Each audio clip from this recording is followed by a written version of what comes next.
রান্না করছো? ডিম কষা আর চিড়ে চিড়ে নিয়ে নুন হলুদ লঙ্কা মাখিয়ে দিয়েছি। যদি আমাদের গায়ে কাটা জায়গায় নুন হলুদ মাখানো হয় কেমন লাগবে? আর ডিমটা কি লাগছে কষ্ট হয় না।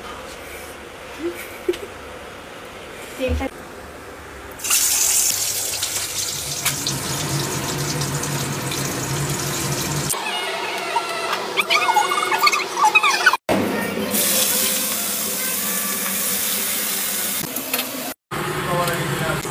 পেস্টের সময় ইয়ে করিস নি তুই ভিডিও। তোমার রসুন একটু আদা আর হচ্ছে টমেটো, দুটো টমেটো একটু কুচি কুচি করে কেটে যদি পেস্ট বানাবো।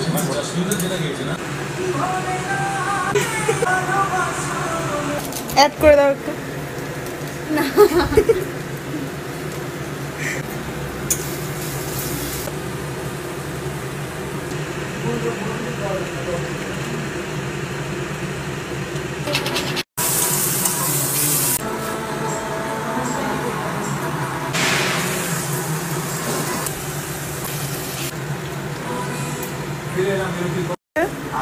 আমি একটু ঘি দেবো, আমার ফেভারিট। ঘি দিলে করে দিলে মা বলে আয়।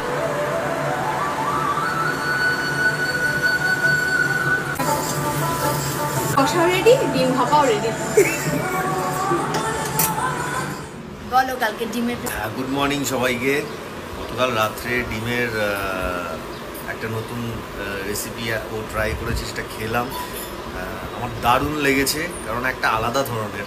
নুন কম ছিল, নুনটা একটু কম ছিল, তবে ঠিক আছে। কিন্তু যে জিনিসটা বানাতে চেয়েছে সেটা হয়েছে। তার কারণ ওটার নাম হচ্ছে শাহী ডিম কষা।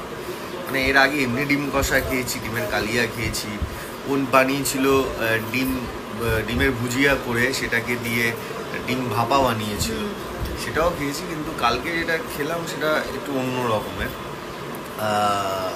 বিশেষ করে রাইস দিয়ে খুব ভালো লাগছিল খেতে। আমার মনে হয় যে ওই একটু নুনটা কম দিয়ে দিয়েছে, কিন্তু সেটা ম্যানেজ হয়ে গেছে একটু নুন দিয়ে। কিন্তু আপনারা একবার ট্রাই করে দেখতে পারেন, আপনাদের ভালো লাগবে।